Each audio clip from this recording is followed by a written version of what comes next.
кийинки барактарын ошо университеттерден экзамен тапшырып ошо илимин дагы күчөйтүп кайсы бир кесипке тармакка умтулуусу, кайсы бир кесиптин ээси болуусу, натыйжада ошо Кыргызстандын өнүгүшүнө дагы салам кошуусу маанилүү десек болот. Ошондуктан жалпы ошо 9-класс бүтүрүүчүлөр дейбизби, 11-класс бүтүрүүчүлөр ошол илим алып, кийинки илимин дагы аркалап, ошол белгилүү бир кесиптин ээси болуп, ошо илим жолунда түшүүсү ошо Кыргызстаныбыздын келечеги үчүн, негизи эле дин үчүн дагы, динде дагы ошо илимдин мааниси бар.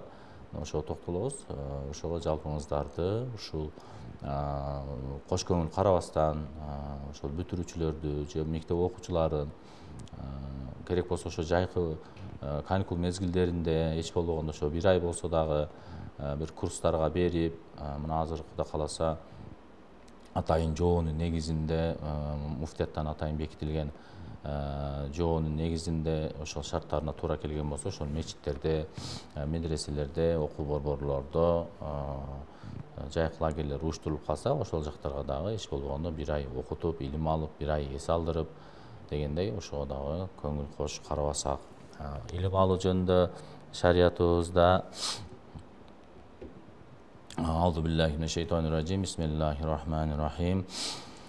Амман хуа qanitun ana al-layli sajdan wa qa'iman yahdharu al-akhirata wa yarju rahmata rabbih. Qul hal yastawi alladhina ya'lamuna wal ladhina la ya'lamuna innama yatadhakkaru ulul albab.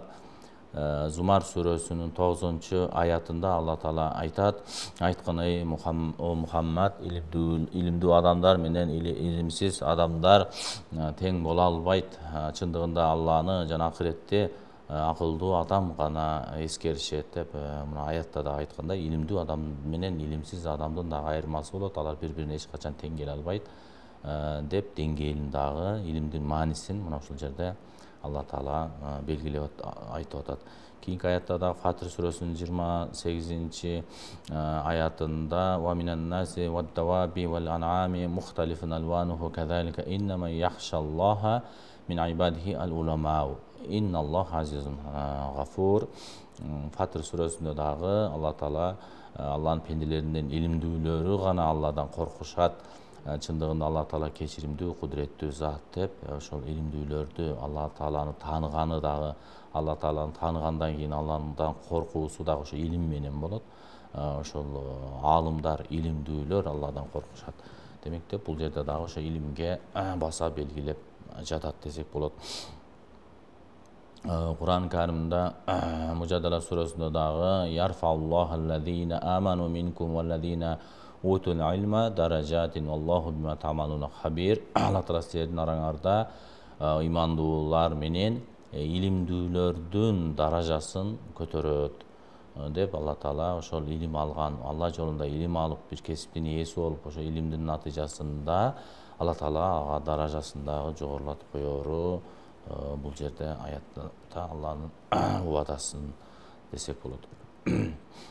Куранда ошол биз Курандагы ошо мисалдарды адамдарга ошо түшүндүрүш үчүн баяндайбыз. Ал мисалдарды илимдүүлөр гана түшүнүшө алышат деп. Куранда дагы ошо илимдин негизинде түшүнүүсү, илим алып, көп тармактан билим алгандан кийин, шарият илимдерин өздөштүргөндөн кийин гана ошол Куранды түшүнүүсү, ошол мисалдарды дагы туура түшүнүүсү үчүн илимдүүлөр илим алып, анан кийин ошону түшүнүүсү зарыл экендиги, жана ошол илимдүүлөр гана түшүнө тургандыгын баяндап жатат. Демек бул жерде ошо илимдин дагы Куранда мааниси өтө чоң экендигин белгилеп өттү. Пайгамбар саллаллаху алейхи вассалам хадистеринде токтоло турган болсок, пайгамбарыбыз хадисинде Калан Наби саллаллаху алейхи вассалам ман юридиллаху бихи хайран юфаққиху фид-дин ва юлхимуху руштаху. Пайгамбар саллаллаху алейхи вассалам Алла Таала кимге жакшылыкты каалаган болсо, ага динден түшүнүк берет, фикхтан түшүнүк берет, жана туура жолду анын дилине салат деп ошол илимден түшүнүк берет деп түшүнсөк болот. Жана ошо туура жолду дагы дилине салып коет дейт да хадистерде. дагы хадисте ал уламау варасатул амбия, алымдар ошо илимдүүлөр, илим ээлери, ошо пайгамбарлардын мураскорлору деп пайгамбар саллаллаху алейхи вассалам өз хадисинде айтып өткөн. Ошол илимди да жеткизүүчү пайгамбарыбыз канча илим таштап кеткен болсо, Куранды, хадисте таштаган болсо, ошолорду үйрөнүп кийинки урпактарга таштап кеткен. Биздеги дагы илимдүүлөр, илим ээлери бар, алымдар бар дүйнөдө.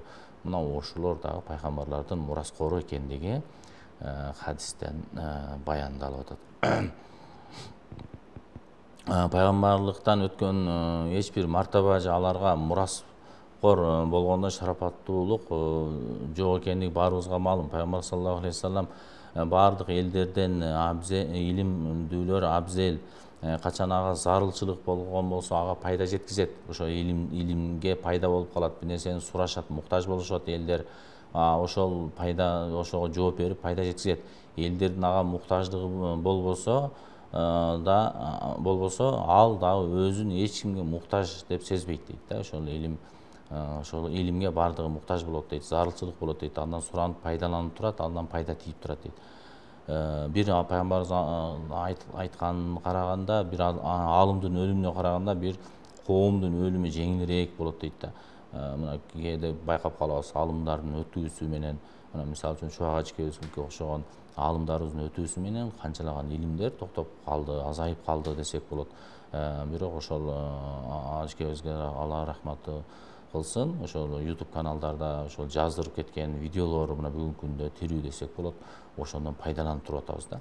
Ошол сыяктуу эле эгер бир алам өткөн болсо, канчалаган илимдер жайылбай токтоп калышы бул турган сөз. Пайгамбарыбыз дагы айтып атат, кыямат күнү алымдардын калеминин сыясы дейт. Шейиттердин кандары менен таразага тартылат. Ошо алымдар ошо сыясы менен канча илимдерди жазып кеткен, мына азыр күнүбүзгө чейин канчалаган том китептер бар, окуй албай турабыз. Канчалаган арабча китептер бар, башка тилдеги китептер бар. Мына ошол китептердин азыр күнүбүздө дагы кыргызча котормолор чыгып атат, кыргызча китептер чыгып атат. Жаңыдан мына ошолордун баардыгы бирөө отуруп алып, ошо сыяны төгүп, коротуп басып атат. Ошо алымдарыбыз ошо сыясы менен күнү түнүдөй убактын бөлүп, ошо илимге арнап китеп жазып атат. Бул ошо алымдарыбыз дагы бар. Ошол алымдардын мындайча айтканда ошол мээнети, ошол сыясы таразада ошол менен тартылат дейт да. Жана шейиттерди билебиз, шейиттердин даражасы да чоң. Ошо шейит болуп өлгөндөрдүн дагы ошо кандары менен таразага тартылат дейт да. Ошолго салыштырып айтып атат. Ошончолук даражада эгерде кимде-ким ошо илим үчүн өзүн арнаган болсо, из калтырып кеткен болсо, мына ошолордун дагы мааниси чоң, жана таразага ошо нерсеси аркылуу тартылаарын пайгамбарыбыз бизге баяндап атат.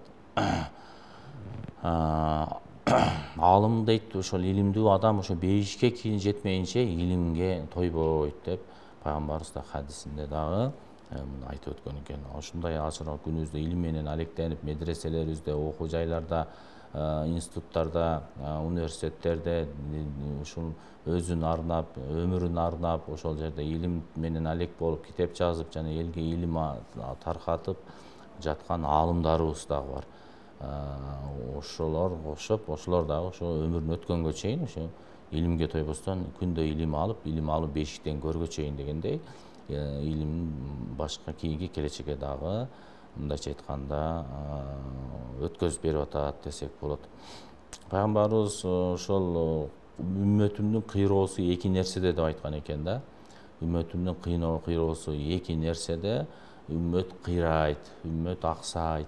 Биринчиси ошо илимди таштаганда, экинчиси байлыкты топтогондо дейт да. Мына байлыктын аркасынан түшүп, дүнүйөгө берилип, азгырылып, анан адамдык сыпаттардан арылып, ошо акча десе ошол баардык нерсени таштап, адамдык сыпаттарды таштап, ошо кайрадан адалдан келеби, арамдан келеби, эч кайда карабастан эле ошол зулумдук мененби, тартып алуубу, алдоо жолу менен, сүткорлук, паракорлукпу, иши кылса, кандай жол менен болсо да ошо байлык топтоо аракетинде азыркы мына заманыбызда да көрүп калдык. Ошонун аркасынан түшкөн тиричилик деп. Ал эми илимди таштоо дагы мына бүгүнкү күнүбүздө өтө коркунучта турат. Себеби илим ошо китептерден алынат. Илим азыркы күнүбүздө көбүнчө ошол жанагындай кичине кыска видео роликтер, бир нерселер менен алаксытып, күлкүлүү нерселер, жанагындай пранк деп коебузбу, ушуга окшогон нерселер менен элди ушу канча просмотр көрсө, канча көрүү болсо, көп көрүү болсо, анан кийин ошондой хайп жаратып, ушундай нерселер менен алек болуп калган учур. Адамдар ошо китеп карабастан телефонду карап калган учур болуп атат. Бул өтө коркунучтуу десек болот. Бул күнүбүздүн ушул үммөттүн кыйроосу эки нерседе деген дагы ушул азыркы заманыбызга туура келип атат да. Илимди таштап, азыркы учурда байлыктын аркасына түшкөндөр дагы жок эмес. Пайгамбар саллаллаху алейхи вассалам ошо 4 түрдүү инсанды айтып атат да, эч болондо бир илимдүү болуп, бир илимди алып, ошонун пайдаң тийсин, ошону менен амал кыл, башкаларга жеткиз. Илимдүү болбосо ошо үйрөнүүчү бол, дайым ошол илимдин аркасында жүрүүчү бол, үйрөнүүчү бол, болбосо илимдүүнүн сөздөрүн угуучу бол, ошол аалым болобу, ошонун сөзүн угуучу бол, ошонун менен амал кылуучу бол, же болбосо ошолорду сүйүүчү бол, аларды урматтоочу бол дейт. Бешинчиси болбо дейт да. Эгер башкача айтканда аларды жек көрүүчү, илимди же илимдүүлөрдү жек көрүүчү бол, бир кайдыгер болбо. Эгер аларды жек көрө турган болсоң, анда жок болосуң, кыйрайсың деп Пайгамбар саллаллаху алейхи вассалам да хадисте айткан. Ошондуктан биз эч болбогондо ошо илим бир кесиптин илимдин ээси бололу, үйрөнүүчү бололу, аларды сүйүүчү бололу, бирок бешинчиси болуудан Кудай сактасын. Ушул текебердик дейт. Ушул текебердик дагы азыркы күнүбүздө оору. Ошо текебердик, мындайча айтканда, ошол илимди жок кыла турган бале деп Пайгамбар саллаллаху алейхи вассалам хадисте айткан экен. Дагы бир ошонун эле мисал бере турган болсок, ошо эки нерседе илимди алууда тоскоол болот дейт. Эки нерсе илимди тоскоол болот. Биринчиси ошо текебердик. Кыйынсынып, менменсинип, мен ушудан илим аламбы, же бир жаш бир илимдүү бала келген болсо, ошондон үйрөнөмүнбү, ошодон илим аламынбы, өзүм жашым улуу же тажрыйбам мол болсо, кой деп текеберленет адам, кыйынсынат, менменсийт, ошентип илимден артта калат. Ошол илимди окубай калат да, кыйынсынып, менменсинүүнүн аркасында. Экинчиси уялуу дейт. Ушул уялат, ошол нерсени сурасам, ушуну да билбейт экен деп айтат, же намазды, же бир орозон, зекет тууралуу бир нерселерди сурагандан уялып тартынат, же бир илимден сураштан тартынат. Билбеген нерсени ошо суроо менен ошол нерсени өздөштүрүүгө болот да. Бирок ошону сурасам эле дейт, ушуну да билбейт экен деп айтабы деп уялып, акыры ошол нерсени билбей калат да. Ошол илимди алууда аркага тартат экен. Ошо текебердик менен уялуудан биз дагы этият болушубуз керек экен. Ошо илимди суроодо ошо тартынбастан, изилдеп, китептерди карап, аалымдардан сурап, ошол нерсени уялбастан сурап, ошо илимди үйрөнүп алышыбыз керек экен. Экинчиси ошол текебердикте, кыйынсынууда, менменсинүүдө, ушудан аламбы дегендей өзүмдө бир жогорку сезим пайда болуп, өзүм жогору баалап, аны төмөн көрүп же кичүү көрүп, ошол нерседен текебердик болуп, илимди мындайча айтканда алуудан тоскоол болуп калат экен. Албетте илим өтө улуу болгондуктан ал кичпейил такыба адамдарга насип кылат экен. Ошол кичпейил болгон үчүн, текебер болгон үчүн ошол илимди дагы албай калат экен да. Ошо кичпейил болуп, суранып, өздөштүрүп, аракет кылып, анан илимди алган сайын мындайча айтканда ийилип баштайт экен. Мындайча айтканда дарак мөмөлөнгөн сайын дарактын мөмөсү, шактары ийип баштайт. Себеби мөмө берип баштайт экен да. Ошол сыяктуу мисалы үчүн чайнек дагы өзү чоң болгонуна карабастан пиалага ийилип, анан чай куюлат да. Ийилбей турса, алда чай куюлбайт. Же алма мөмө чөмө бербей текеберленип турса, алда уже мындайча айтканда мөмө берилбей калат да. Ошо мөмө берилген сайын алдагы дарактар ийилет. Ошондуктан илим да улуу нерсе, ал кичпейил такыба адамдарга насип кылат дейт. Анас бин Малик рахматуллахи алейхи айткандай, илим келбейт, илимге барылат деген сөз дагы ар бир адамдын эсинде болушу керек да. Илим эч качан алдыңа келип бирөө илим үйрөтпөйт. Сен ага мээнет кылып, убакыт коротуп, акча коротуп, балким ошол мээнет менен барып ошол жерден илимди аласың. Илимди Кытайга болсо дагы барып алгын деген да. Валау кана бисин дейт. Ошол Кытайда дагы ошол жерде илим өнүгүп аткан болсо, өсүп аткан болсо, ошол жерден дагы алган. Мындайча айтканда Кытай эми узак. Кээ бир өлкөлөргө балким өтө узак. Ошол жака барып болсо дагы илим изилдеп алгын деп шариятыбызда буйруйт. Ошол илимди дагы ошо алууда ошо 3 шарттын болуусу керек деп алымдарыбыз айтышат. Биринчиси ошо өзүнүн ыкыласы, андан кийин ошо илимге болгон кызыгуусу, ошо баланы дагы илимге берип аткан маалда ошол илимге, ошол тармакка кызыгуусу барбы жокпу, ошону дагы биз тактап коюш керек. Мажбурлап эле анда кызыгуусу жок болгон болсо, же башка нерседе кызыгуу болуп аткан болсо, же башка нерсеге шыгы болуп аткан болсо, ошол тарапка өзүм окуйм деп мындай аракети болуп аткан болсо, сиз башка эле тармакка аны мажбурлап окутуп койгон болсоңуз, анда ал болбой калат. Мындайча айтканда кызыгуу болбогондуктан ал илимди алып натыйжасында мындай толук илим ала албай, балким жарым жолдо таштап, ошондой болуп калыш ыктымалы бар. Ошого илимде өзүнүн ыкыласы жана ошо илимге болгон кызыгуусу болушу керек. Биринчиси. Экинчиси ошол устазы шакиртин, ошол үйрөтүп аткан адамды дагы жакшы көрүүсү менен, ага сабак берүүсү, ага көңүл коюусу, ынта коюусу менен болушу керек. Бул ошо экинчи шарты. Ошо устазды дагы тандаганда, ошо жакшы устазды тандап, ал да устазы ошо окуучусун жакшы көрүүсү менен. Үчүнчү шарты ата энеси ар кандай тоскоол кылбастан бардык шарттарды түзүп берүүсү керек. Ата эне мүмкүнчүлүк түзүп бериш керек. Мисалы үчүн мына азыркы учурда окууду бүтүп атса, мектеп бүтүп аткан болсо, бир кесиптин тармактын ээси болом деп мектепте бир жакшы натыйжага жеткен болсо, аны алдын тоскоол кылбастан ошол кайсы тармакта окуган болсо, ошого аракет кылып, чоң окуу жайларга, жогорку окуу жайларга тапшыртып, ошол кесиптин ээси болуп, ошол кесипти аркалап, ошонун натыйжасында бир Кыргызстаныбызга салым кошо турган деңгээлде деп түшүнүп, ошого жол ачат деп жакшы ниет менен, бай арканды узун таштап демекчи, ошондой кылып келечегине шарт түзүп беришибиз керек. Ал эми мектептеги балдар болсо, жайкы каникулдарда мисалы 3 ай каникул болуп аткан болсо, эч болбогондо ошо 1 ай бир курстарга үйрөтүп, компьютердик курстарды үйрөтүп, же англис тил, араб тил, кытай тил, мына азыр ошол маанилүү болуп аткан тилдерден ошолорду үйрөтүп, курстарда ар кесипти үйрөтүп, керек болсо ошо жанагындай жашы жетип калгандарга мисалы үчүн машина айдоочулукту үйрөтүп, же болбосо тигүүчүлүктү үйрөтүп, же болбосо баягы ширетүүчүлүктү үйрөтүп, бир кошумча кесиптерди жыгач уста, ушуга окшогондорду дагы жайда мисалы үйрөтсө болот.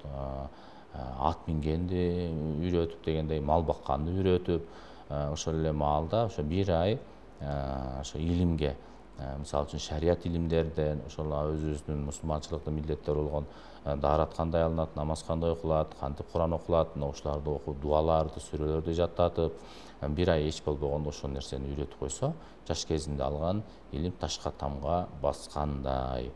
Карлыкта алган илим сууга тамга баскандай дейт да. Сууга тамга басса ошол жерден өчүп кетет агыз. Ташка тамга басса эсинен чыкпайт.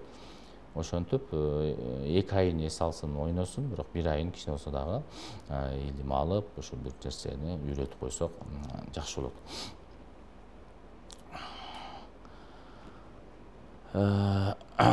Ким хадистерде Абу Саид аль-Худринин риваятында Пайгамбар саллаллаху алейхи вассалам ким илим талап кылса, анын мурдагы күнөөлөрүнө кафарат болот дейт.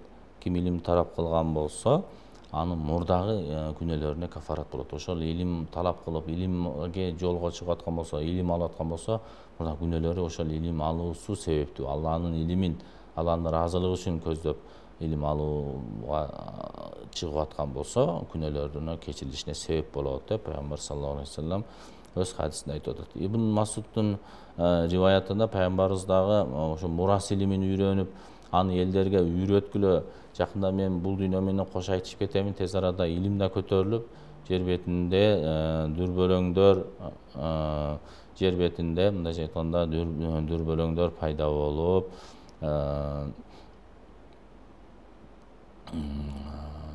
тез илим көтөрүлүп, ошентип эки адам бир фарз туурасында талашып тартышып, ортолорунда бир чечип бере турган адамды эч кимди дагы таппай калышат деп хадистерде да айтылат. Ошо мурас илими да өтө маанилүү илимдерден. Ошол атадан балага калганда мурастар кандай бөлүнөт, Куранда керек болсо ошо 2ден 1, 4төн 1, 6дан 1, 3төн 1, 3төн 2 деп бөлүп койгон, аялдарга канча, балдарга канча, неберелерине же аталарына канча, бир тууган эже сиңдилерине канча мурас калыш керек, бүт ошолорду керек болсо ошо математикасы менен жазып койгон да Куранда.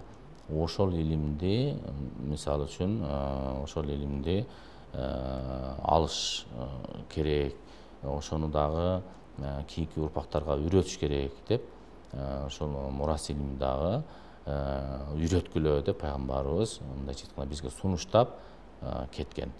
Ошол нерсеге дагы көңүл бөлүшүбүз керек экен. Демек, ошо мурас илими дагы илимдин жарымы деп да хадистерде да келет.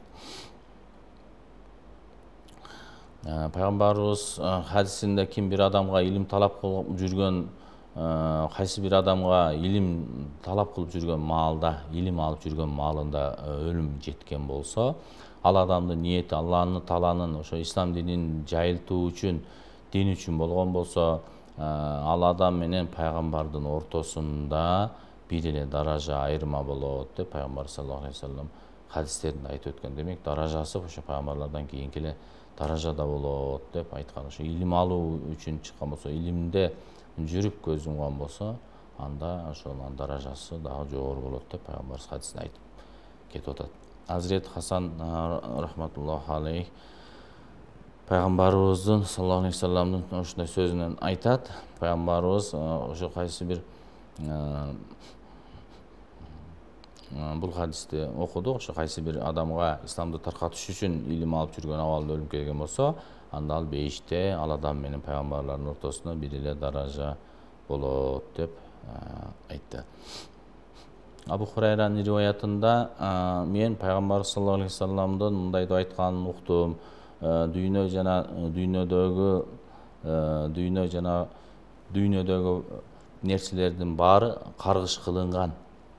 Бирок Алланын зикири жана Алланын зикирине жакын болгон адамдар, илимдүүлөр каргышка калган эмес деп пайгамбар саллаллаху алейхи вассаламдын хадисин уктум деп Абу Хурайрадан риваят келип атат. Мындайча айтканда, ошо дүйнөдөгү нерселердин баардыгы каргыш кылынып, бирок ошо зикир кылуучулар, Алланын зикирине жакын болгондор жана илим менен алек болгондор, илимдүүлөр, ал каргышка калган эмес деп хадистерде келет.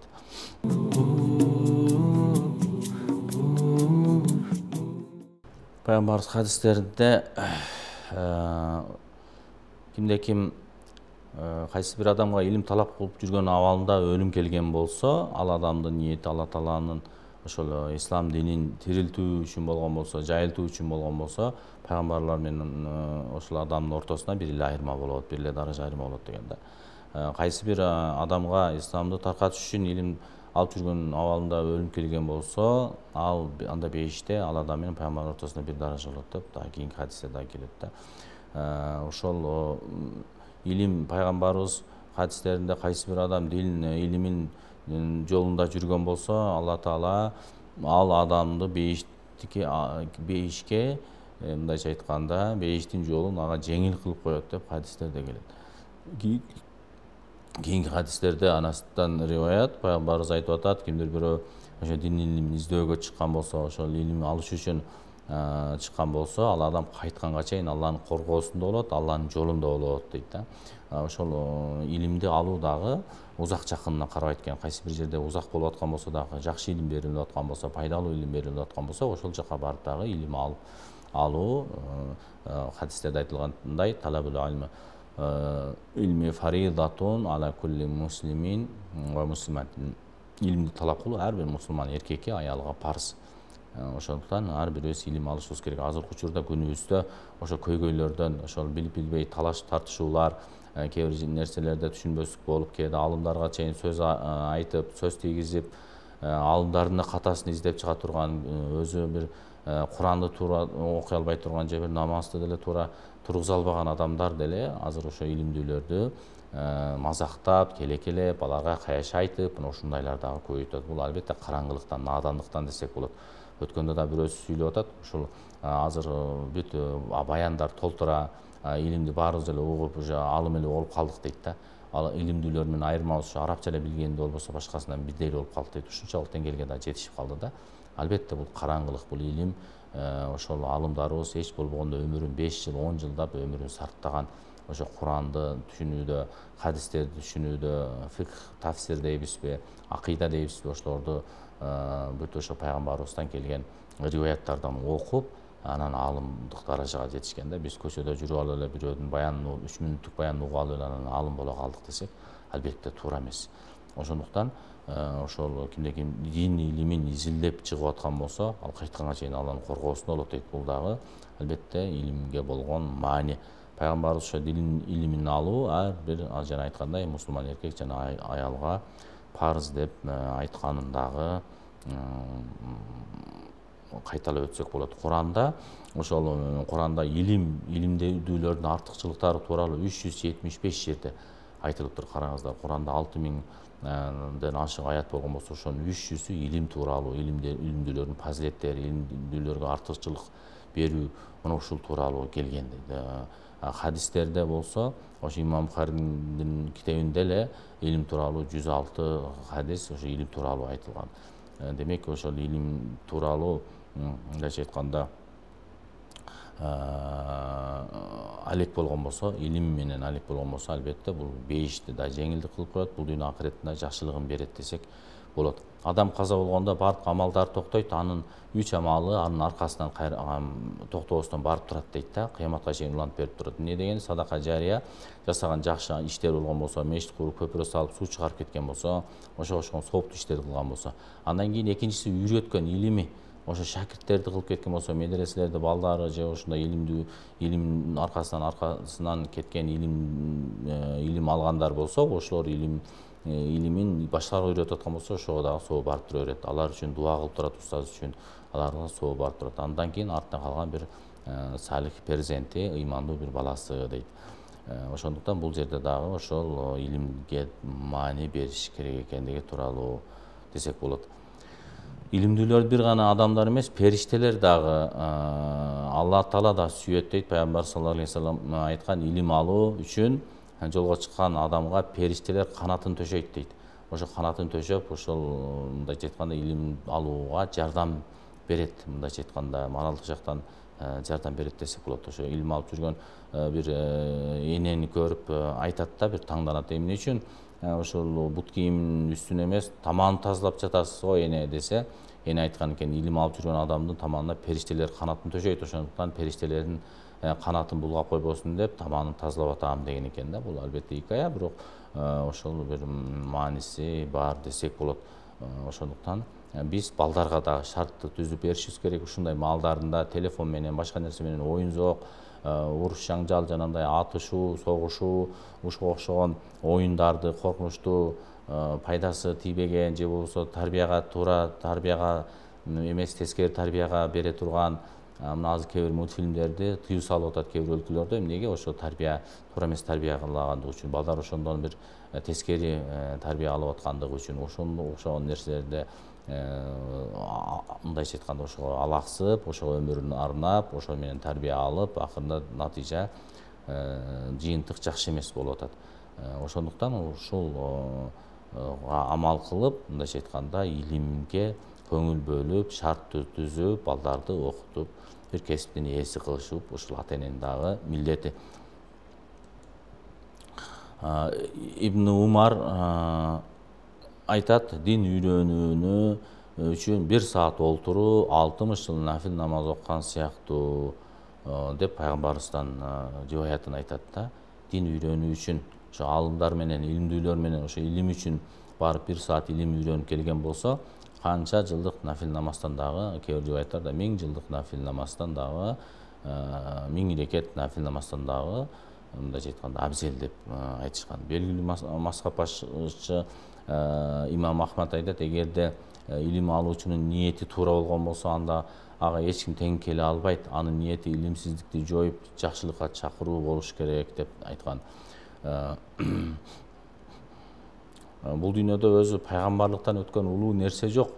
Ибн Ияс айткан экен, ал эми пайгамбарлыктан кийинки эле жакшылык бул илим алуу жана ага амал кылуу дейт да. Ошол бир нерсени амал кылыш үчүн дагы ошонун илими керек. Мисалы үчүн машинаны айдаш үчүн дагы анын илими керек. Оңго солго буруу, жол эрежелерин билүү, же болбосо кантип биринчи экинчиге алмаштыруу, тормоз дегендей, мисалы ошол нерселердин илимин үйрөнүү анан кийин айдайт. Эгерде билбей туруп эле айдай турган болсо, илими жок болсо, анда ал сөзсүз кырсыкка учурайт. Ошол сыяктуу эле ар бир нерсенин дагы ошонун өзүнүн илими болот, өзүнүн усулу, эрежеси болот. Ошону мындайча айтканда илимди алуу ошо надандыктан, караңгылыктан жоет десек болот. Азыркы учурда бизде дагы ошо илимсиздер көбөйүп эле, жанагы укмак кулактар бири-биринен угуп, анан ушинткөнү ушундай экен деп китеп карабастан, илим алып отурбастан эле ошентип бирөөдөн уккан сөз башка жеткирип, туура эмес, балким туура эмес жеткирип, ушундай учурлар дагы көп кездешип жатат. Ошондуктан илим алуу бешиктен көргө чейин дейт.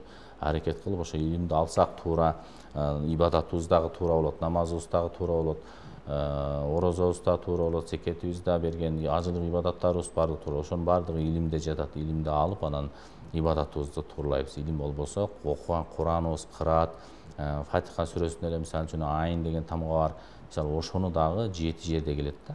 Ошону да үйрөнүп чыгарып, ар бир тамганын өзүнүн махражы деп коет, чыгарыш жерин туура айтпасак, анда ката болуп калат да. Ошондуктан мисалы үчүн кафтан 2 каф, каф деп коет.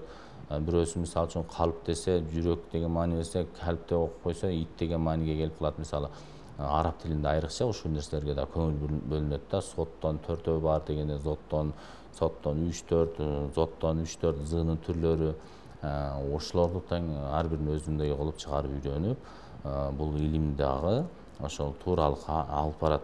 Ошол арабчаны эгер намаз, ибадат жагында илим ала турган болсо, ошол окуган намазы туура болуш үчүн сөзсүз ошо тамгаларды окуп, жаттап, ар бирин окушту туура үйрөнүшү керек.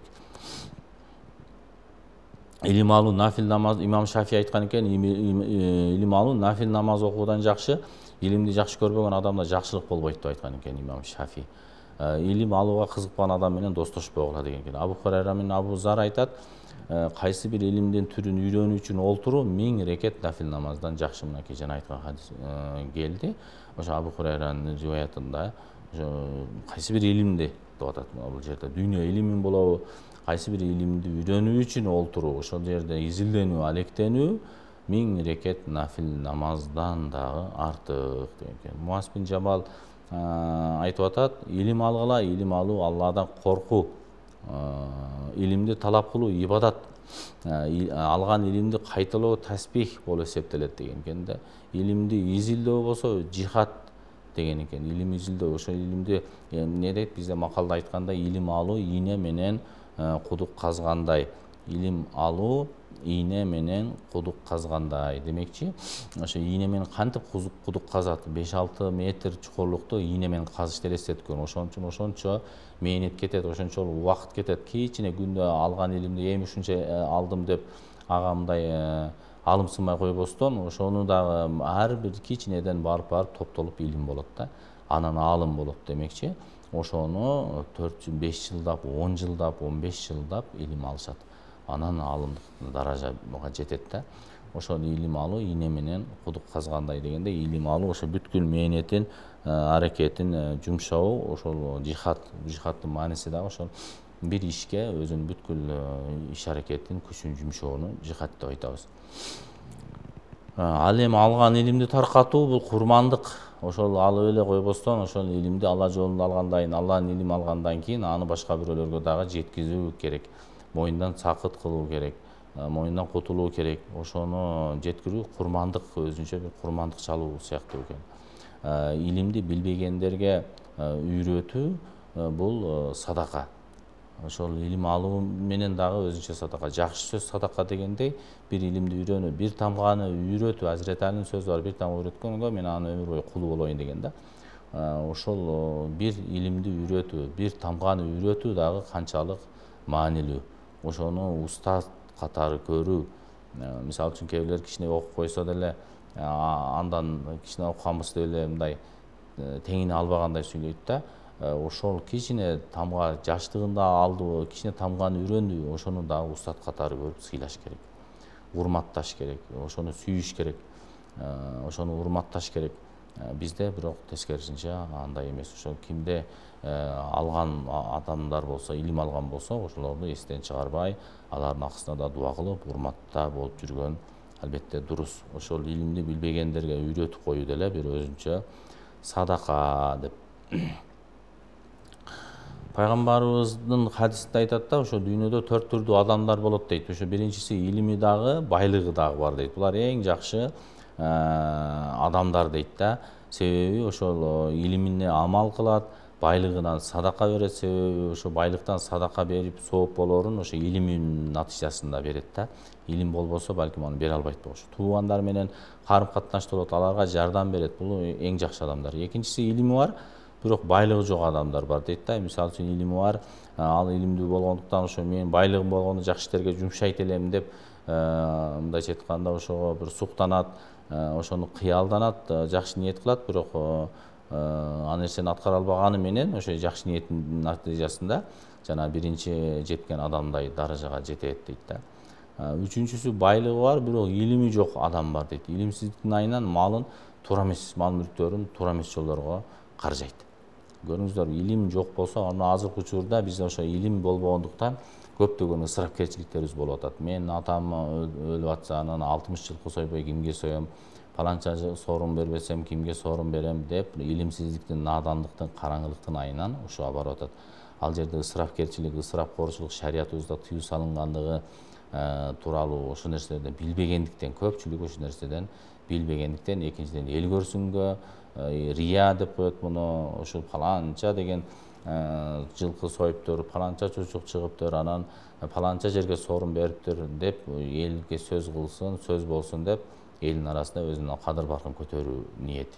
Ол жерде атасы да өлгөнү унутулуп, өзүнүн кадыр баркы Куда сөөгү келсе, мындай сыйласа, ушундай болуп калды. Эмне бардыгы ошол илимсиздиктен. Шариятты эгерде билгенде ошого амал кылып жашамак. Бул жерде ысырап болот. Демек Алланын ыраазылыгын көздөшүбүз керек. Өлгөн жерде 3 күн түтүн чыкпасын дептир. Демек биз сойбошубуз керек экен деп ошого мындайча айтканда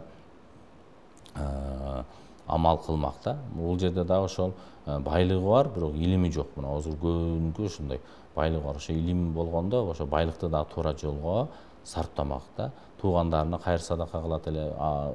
Илим жок болгондуктан туугандарга да бербейт, өзүнүн дос жарларына же болбосо өзүнүн шефтерине, өзүнүн башчыларына ошо подход кылып, ошол жака каржайт. Ошо эртең жашоом жакшы болсун, ал мага жакшы мамиле кылсын дейт. Бул жакта туугандары ачка отурат. Мисалы ошондор дагы бар. Ошон үчүн илими дагы болуш керек. Ошондо байлыгы дагы туура жолго каржаганга себепчи болот. Төртүнчүсү, байлыгы дагы илими жок адамдар бар дейт. Илимсиздиктин айынан ушу менин байлыгым болгондо ошол адам сыяктуу деп жаман жолдорго жумшайт элем деп хавас кылат экен да.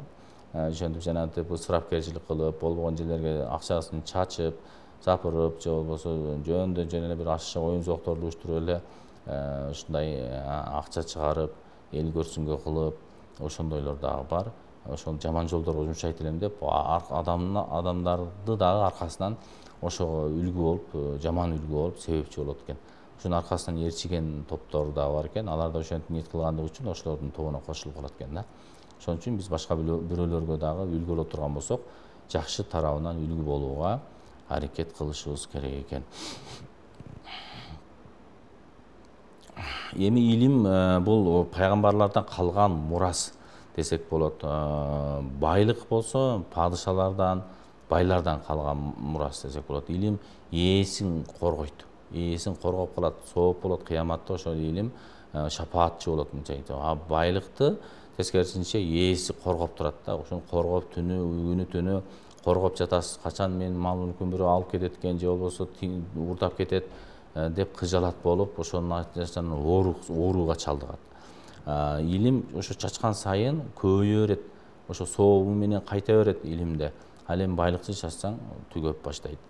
Илим ээси менен кабырга бирге барат. Ал эми байлык ээси өлгөндө башкаларга өтүп кетет экен да. Ошо байлык баласына өтүп кетет, туугандарына талашат, аркасынан соттошот. Аз көрүп атабыз, эне бала соттошуп, жерин талашып, үйүн талашып, ушундайлар дагы азыр учурда көбөйүп кетти. Илимдүүлөргө бардык адамдар муктаж болот. Ал эми байга кедейлер гана муктаж болот экен да, башка эч ким муктаж эмес. Илимдүүнүн кадыр баркы илиминде болгондуктан ар дайым толуп ташып турат экен. Ал эми байдын кадыр баркы байлыгында болгондуктан, эгер байлыгынан ажырап калган болсо, кадыр баркы ham кошо кетет экен. Кээ бирлеринде көргөнбүз, кафе, ресторан ушундай кадыр барктуу болуп жүргөн, бай болуп жүргөн же падыш болуп жүргөн, кийин падышалыктан түшкөндө кадыр баркы жок же байлыгы жок, бир бейбечара адамга айланып калганда эч кимдин алдында кадыр баркы жок. А илим андай нерседен эмес, ал качан болбосун кабырга чейин ээрчип барат экен. Байлыктан айырмасы. Илим топтогон адам илимге чакырат, байлык топтогон адам байлыкка чакырат дейт. Илимдүү адамдын жашоосу тынч болот. Тынч болот. Анын аркасынан бир душмандык болуп, анын илимин уурдап алалы деген нерсе болбойт. Ал эми байдын адамдын жашоосу дайым коркунучта, көбүнчө коркунучта болот. Каякка сактайт, кантип жумшайт, өмүрү менен өлүмдүн ортосунда жүрөт.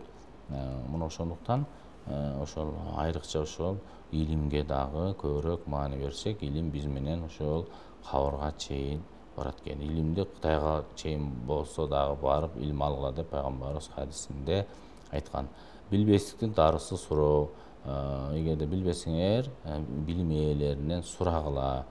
Фасалу ахла зикри ин кунтум ла та'ламун. Эгерде силер билбесеңер, билим ээлеринен сурагыла дейт. Азыркы күнүбүздө ушул аяттагы маанилүү. Билбей атабызбы, билгендерден сурашыбыз керек.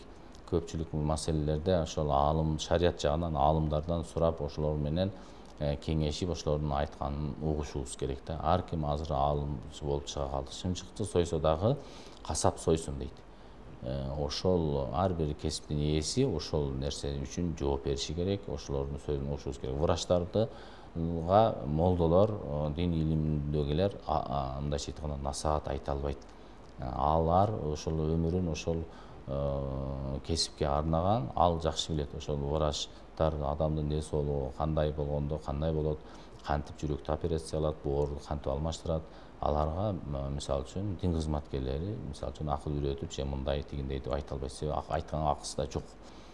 Алар кесиптин өзүнүн ээлери. Ошол эле сыяктуу дин аалымдарына дагы ошолор гана, өзлөрү гана ошол маселеде мындай өкүмдөрүн берип айтып турушу зарыл. Көрүнгөн эле чала молдо димуздар боло бербеши керек.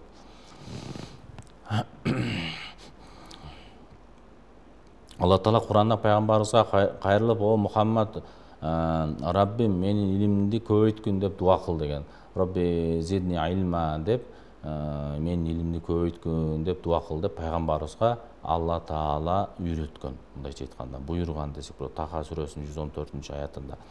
Эгерде илимден жакшы нерсе болсо, Алла Таала пайгамбарын ошол нерсени суроого буйруйт эле. Бирок Алла Таала пайгамбарын илим суроого буйруду. Ошо илимимди көбөйткүн деп. Ошо илими көбөйгөн болсо, аалым болсо, ошондо багы шариятты да башканын баарын туура жеткирет десек болот. Кимде ким хадисте дагы келет, кимде ким мечитиме бир жакшы илимди үйрөнүү үчүн же үйрөтүү үчүн келген болсо, ал жихад кылуучунун ордунда болот дейт. кимде ким максатсыз эле келсе, бирөөнүн буюмуна көз жүгүрүп кеткен адам сыяктуу эле болот дейт да. Ошол мечитке барганда дагы ниетибизди туурлап, оңдоп, мен ушул жерден бир имамдан бир суроома жооп алайын, же болбосо имам бүгүн шам баяны кылат, ошондон бир хадис угайын, аят угайын, бир илим алайын деп барса, ошол соона жетет, максатына жетет, мындайча айтканда десек болот. Мындайча айтканда, жалпы жолунан эле шариятыбызда илимге маани берген, Куранда дагы эң биринчи пайгамбар саллаллаху алейхи вассаламга вахий келген учурда дагы Жабраил алейхиссалам белинен кысып оку деп, икра бисми роббикаллади халак, халакал инсана мин алак деп, окугун жараткан Раббиңдин аты менен деп оку деп, баягы биз илгери мектепте окуп жүргөн маалдарда Владимир Ильич Лениндин сөзүн жазып, оку жана оку деген сөз ошо 1400 жыл мурун эле Жабраил алейхиссалам пайгамбарыбызга буйруган экендиги маалым. Оку деп, ошондо эле окугун, илим алгын, билим алгын деп, шариятыбызда дагы жана айтканда 350дөн ашык жерде ошол илимдин артыкчылыктары, илим алуу жөнүндө, илимди арттыргын деп пайгамбарыбыз дагы, пайгамбар Алла Таала дагы пайгамбарыбызга ошол нерсени, дуаны үйрөткөндүгү, ушинтип дуа кылгын, илимди көбөйткүн деп дуа кыл деп үйрөткөндүгү дагы бул жөн жеринен эмес экендигин түшүнсөк болот. Ошондуктан биринчиден өзүбүз ушул нерселер менен амал кылганга аракет кылышыбыз керек. Илимди ар бирибиз кайсы бир кесипте аркалаган болсок дагы, ошол кесиптин илимин түбүнө чейин так даана изилдеп, туура жерден билим алып үйрөнүшүбүз керек. Экинчиден, өзүбүздүн бала чакаларыбыз үчүн дагы кам көрүшүбүз керек. Ата эне баласына эң жакшы белеги тарбиядан дагы өткөн белеги жок дейт да. Ошо туура тарбия берүү, ошол эле маалда ошо тарбия илимдин негизинде берилет. Ошол жатканда, турганда, дуалардан баштап, тамак ичкенде, жегенде, колду жуу адептеринен бери баштап, ибадаттар, Аллага болгон кулчулугу, Алланы таанытуу, ата энени сыйлоо, тууган урукту сыйлоо, улууну урматтоо, кишини узаттоо сыяктуу адептик нормаларды бардыгын үйрөтүп, тарбияны берүү, илим алдыруу, ошол эч болгондо шариаттагы ибадат кыла турганчалык сүрөлөрдү жаттатуу, туура жаттатуу, Куран окууну үйрөтүү, пайгамбарыбыз хадистеринен үйрөтүү, жаттатуу, мына ушуларды үйрөтүп, илим алдыруу ата эненин балага болгон милдети десек болот. Андан сырткары дагы ошо бир кесипке дагы ээ кылуусу, илимге берген, мындайча айтканда, маани десек болот. Ошондуктан ушул нерсеге дагы көңүлүңүздөрдү бурабыз. Бул жерде бир эки суроолор келип, ошолорго жооп берип койсок. Ассаламу алейкум. Менин суроом бар эле. 3 кызым бар. Азыр 4-чү перзентим боюнда бар. Аллахтан дуа кылып, уул болсо атын Мухаммад деп коем. Кийин уул төрөлсө Нур Мухаммед деп койсо болобу атын, же Мухаммед деп коюш керекпи? Боло берет. Негизи пайгамбарыбыз өзү эң жакшы сүннөткө ылайык болгон аттардан Абдурахман, Абдулла деп койгон, абд дегени, абд арабча кул деген маани. Абдулла десе Алланын кулу деген болот да. Абдурахман десе ошо Рахмандын кулу, Абдурахим райымдуунун, мээримдүүнүн кулу, мындайча айтканда Алланын сыпаттары. Абдуразак мисалы үчүн ырыскы берүүчүнүн кулу, Алланын кулу деген мааниге эң жакшы аттар мына ушулар өзү. Андан кийинки биздин кыргызча аттарда койсо болот, Мухаммад деп да койсо болот, Нур Мухаммад десек да болот, Мухаммеддин нуру деген мааниде. Бирок Абду Мухаммад десек бир аз туура болбой калат. Мухаммаддын кулу болсо болбой калат. Себеби Мухаммад алейхиссалам өзү Алланын кулу. Ошон үчүн Мухаммад, Нур Мухаммад деп койсок дагы болот. Аллахым перзентиңиз дагы ошо Мухаммад пайгамбарыбыздын жакшы үммөттөрүнөн болушту. Аллахым насип кылган болсун. Биздин дагы убактыбыз чектелүү болуп, мына соңуна чыгып калыптыр. Көңүл бурганыңыздар үчүн терең ыраазычылык билдиребиз. Аллахым ушул жайкы дем алыш маалдарда дагы убакытты туура пайдаланып, пайгамбарыбыз хадисинде эки нерседе кайдыгер болот дейт. Биринчиси ден соолук, экинчиси бош убакыт. Мына азыркы учурда оорубаган адам жок, ден соолугубузду дагы көп көңүл бөлүп карайлы, кайдыгер болбойлу. Экинчиден, ошо бош убакытыбызды дагы текке кетирбейли, убакытыбызды туура пайдаланып, айрыкча жайкы мезгилдерде дем алыш маалдарда да бала чакабызды ойлоп, жакшы кесипке ээ кылып, бир илимди үйрөтүп, шарият жагынан да бизди башка илимдерден үйрөтүп, эч болбогондо бир ай ушуга балдарыбызга дагы көңүл бөлөлү иншалла. Wa akhiru da'wana alhamdulillahi rabbil alamin bi rahmatika ya arhamar rahimin wa salamun alal mursalin walhamdulillahi rabbil alamin.